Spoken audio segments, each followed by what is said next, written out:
Vignoni. There you go. Yeah, Vito. There you go.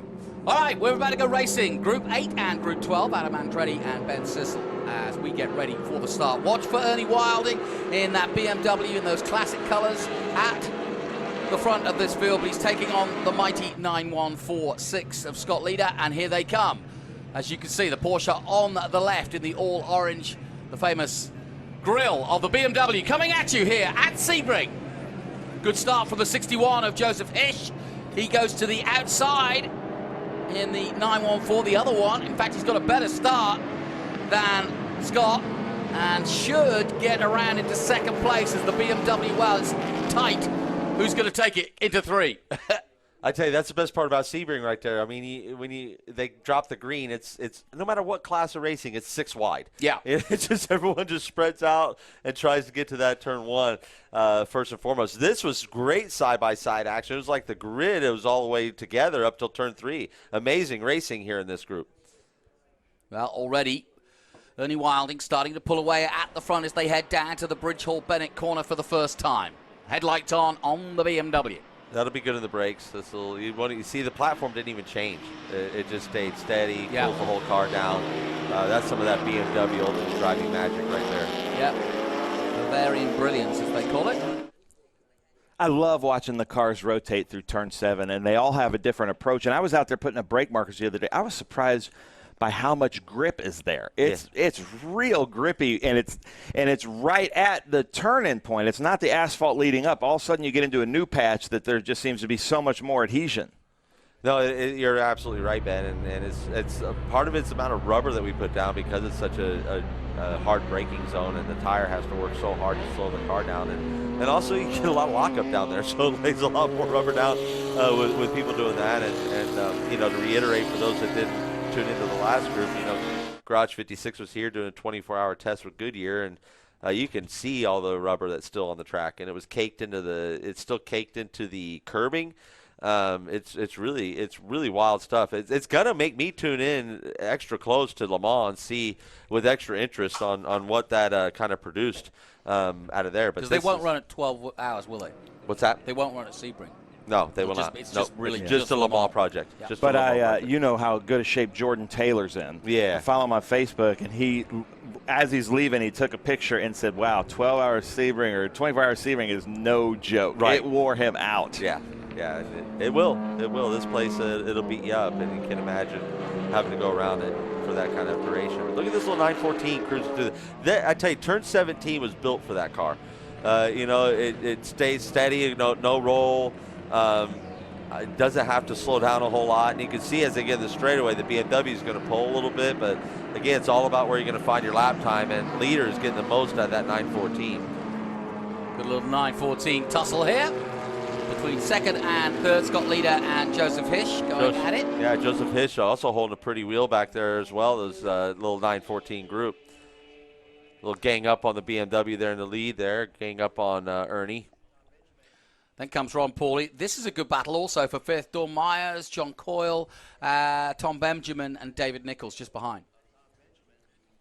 Nicholas, excuse me. Look at all the different patches. We were talking that Wayne from the track says that there's 18 different surfaces here at Sebring as they come into the Bridge Hall Bennett turn 7. And you'll see a couple here.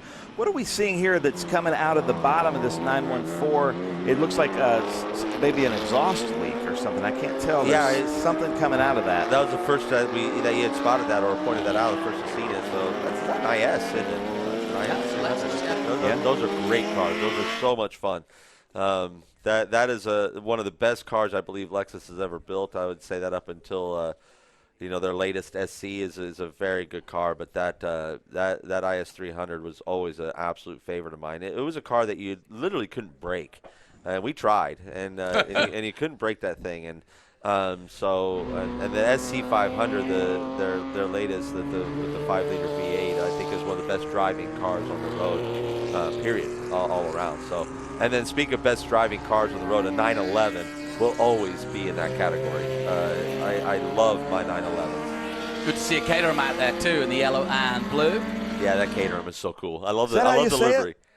Caterham. Yeah. Oh. What do you say? Well, see, I learned something new every day. Tomato. He says Caterham now. Yeah, I do now. What would you say? Caterham.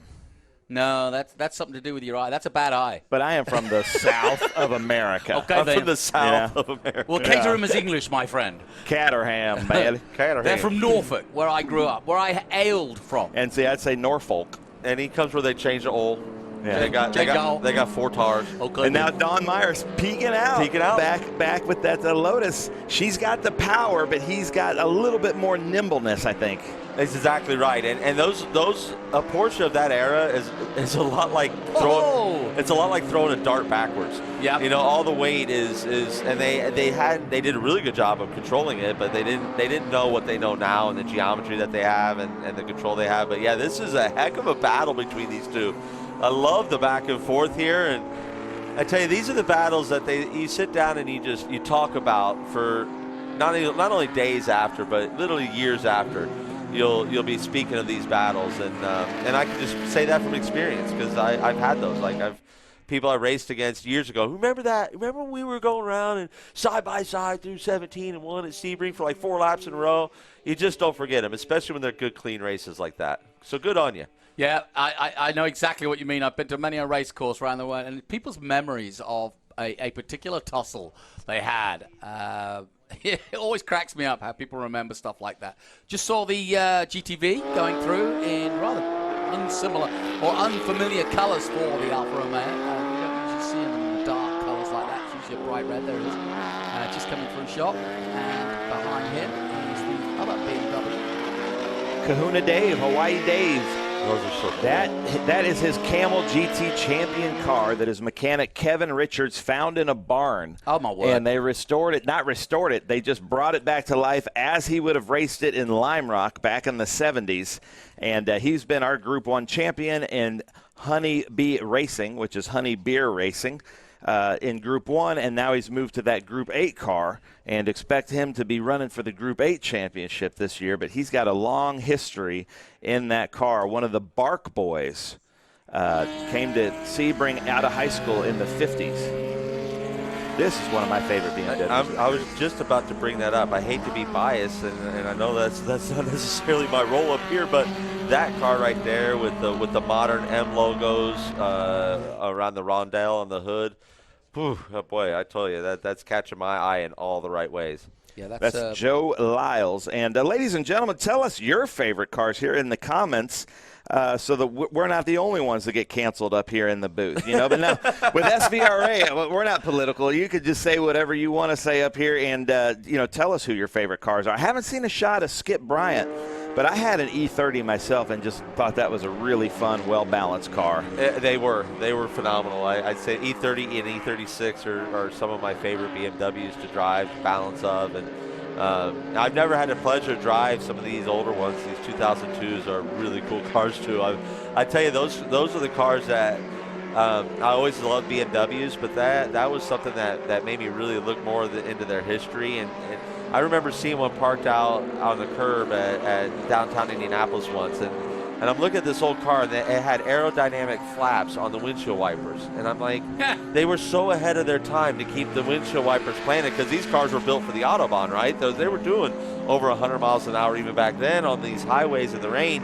And to me, that German engineering, that attention to detail just slapped me in the face. I was in a 2002 318 the other day, and they had the automatic start for the key, and I was like, they have that back then? They were like, oh, BMW were first with it. So right. You throw your key, just like you do with a modern car now, into the thing and hit the start button.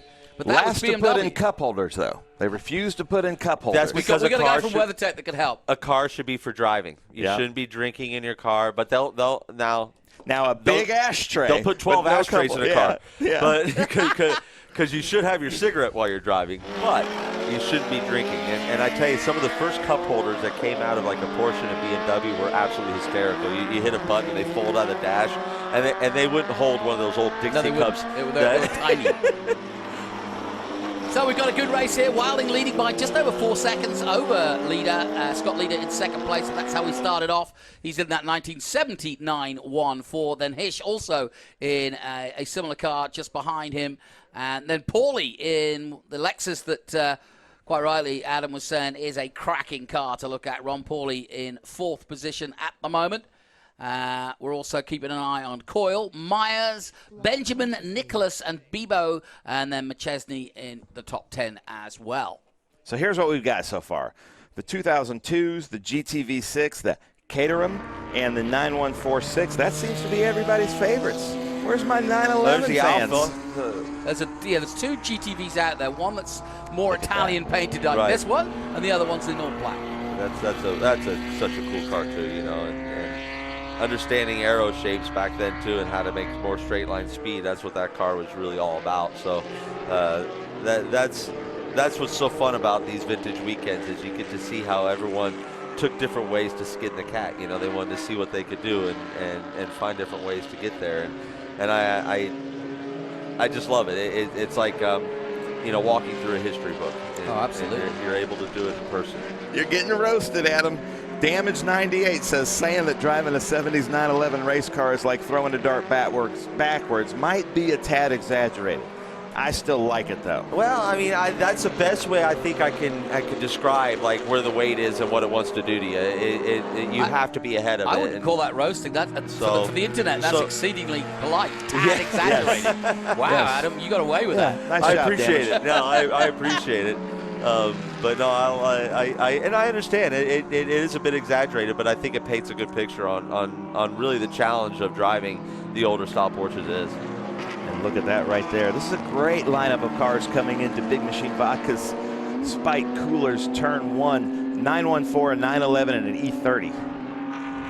That's a lot of German engineering all in one little spit there.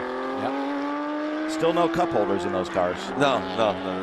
Well, you might have a drink bottle holder. You know, as a driver, you like to, these hot days in South Florida, you like to South Central Florida, you like to have a good drink bottle in there. I know that from experience. Look at these two 2002s coming into our Bridge Hall Bennett Turn 7 around Hoosier Tires Turn 6. Here's that group of three cars. Skip Bryan in the back in that E30 just trying to get on the brakes. And are you trying to get into somebody's mirrors hoping they might make a little bit of a mistake? Yeah, I mean, you get into 7 and you'll definitely play around in that back mirror just to make them think. And if you can make them think, like I said, it only takes 5 to 10 feet of them pulling the trigger early, and you go maybe 5 to 10 feet deeper than you usually would, and taking that apex away at the corner. Because once the corner is yours, you know, we call it a stop pass, if you will, a park pass. And it's really get to the apex, hold them up, hold their momentum up, and then shoot your momentum out. So Turn 7 is a great example of a place to do that here at Sebring International Raceway for sure.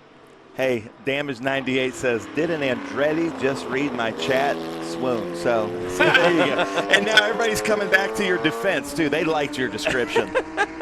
Berkland just going through shot there, currently in 14th position. I appreciate the sport, and yeah, I read more comments than just that. I just and if they're like that, I love them. You know, it's the stuff that we have to be careful of on the internet when people want to get real harsh on you. That you gotta kind of step back from. But having worked with both of you two for a couple of years now, I think you should start your own live stream show, because you're so ready to take on the world. Well, as somebody that, you know, I don't consider myself a commentator, but I do love to yell at the TV when the commentators don't know something. Right. You know, so now this is their chance to do that with me, because I don't know anything.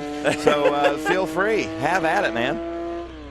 We're getting a lot of clips on the 2002s as well, which is cool. You know, that's like I said, I think a lot of people fell in love with BMW with that kind of a car. I mean, following your story, I was the same. You know, like back when growing up in England, the touring cars, the BMWs, you know, and then following it on to Macau with Schnitzer BMW, and back in the heydays, and then following Andy Prio. You know, I fell in love with BMW in that period from the late 70s all the way through the 90s. Yeah. Just loved watching them race. Well, let's get back to this, because we got lap 6 of 7. Ernie Wilding in first, Scott Leader second in Group 12. Then our first in Group 8 is Joseph Hish. Ron Pauly is third, and it's rare to see Ron Pauly third in his group. John Coyle fourth in Group 12, but Don Meyer second right now in Group 8. Don Meyer, congratulations. Keep it up. Make that podium. Followed by Tom Benjamin in that B sedan Alfa Romeo. You were talking about that green B sedan. I love that car. Here's your leader. Yeah, he's had a very comfortable day up there, and he has, and holding a pretty wheel in that beautiful BMW, and I'm sure he's just really enjoying his time, enjoying this last lap, making sure he's taking it all in. You know, who knows when you get back to Sebring again. You know, it might not be till next year, or maybe they'll do more events this year. Who knows? But in this moment, this is when you really kind of soak it in. You enjoy it. You enjoy what you're experiencing out there.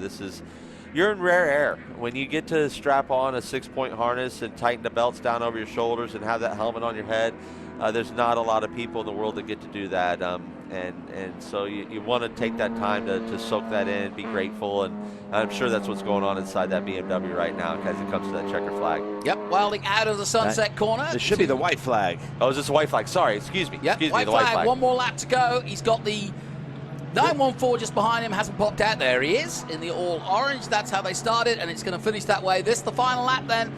Lights blazing on the Bavarian Bullet. This is also the lap that you hear all the noises that you never heard before. Yeah. And all the things that'll run through your head, and you try to keep those out of your head as well.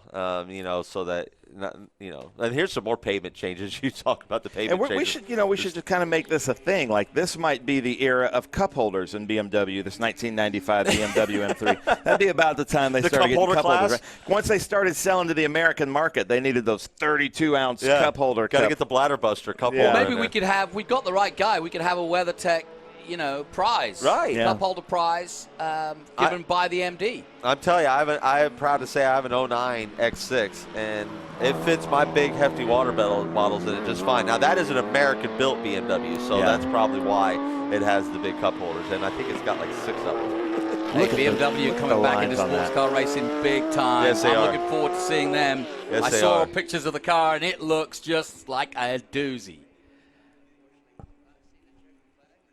I really love the lines of those 9146s, and kind of like They're we were so talking cool. about yesterday, Porsche wasn't really thinking anything about the Caymans, and they turned out to be great race cars. And I Right. think that's kind of like Porsche, Volkswagens. We'll make these 914s, and then somebody's like, well, let's make it a race car. And for a while, they were beating up on the 911s. Yeah. Yeah, it's the most Porsche you could look at. Right, absolutely. that and the 944s, those are. Yeah. Okay, those- that's the other one. Those were the two, right? Those were the two. Yeah, they stand out. And they carry great reputations. I personally enjoy them both equally. I think they're fun cars to drive, and and personally, my personal favorite Porsche besides the 911 is the 928. I think the 928s were so cool. Sure. So I do have an expert here. McGirth Brooks says the E36 was the first cup holder and had a perfect fit for just a can of soda. Here you go. It just couldn't hold it physically. Yeah. If it was full, it would collapse under its own weight. No, that's a really good insight there, because that's probably the way they looked at the American market. Okay, they're just going to have a can of soda in there, and they just made sure that they got that to fit. The Germans don't do that. They got to fly Wait, down. here we go. Here comes checkered Here we flag. go. Checkered flag then. Ernie Wilding takes the win in his BMW M3 from 1995. Flashes the headlights, and behind him, as the whole race has been that way, Scott Leader in the 9146, the orange and black. But that's a win for Wilding. Leader in second. Hish taking third in the other 9146 from 1970. And then Paulie, Coyle, Myers, and Benjamin. Well, at least we found something out today. That's good. Yeah. Well done, boys. Yeah, I that was learned how to fun. say a word. Caterham, right? Caterham. Cater 'em. All right. Yeah. Don't say it like it hurts your mouth to And say you it. learn how to say bignoni. Yeah, I'll never be able to say that. Bignoni. Bignoni. Yeah. Think the G is silent. But yeah, thank you guys so much for having me up here for the Go for SVRA it. for We'll these see two you in TA, races. yeah.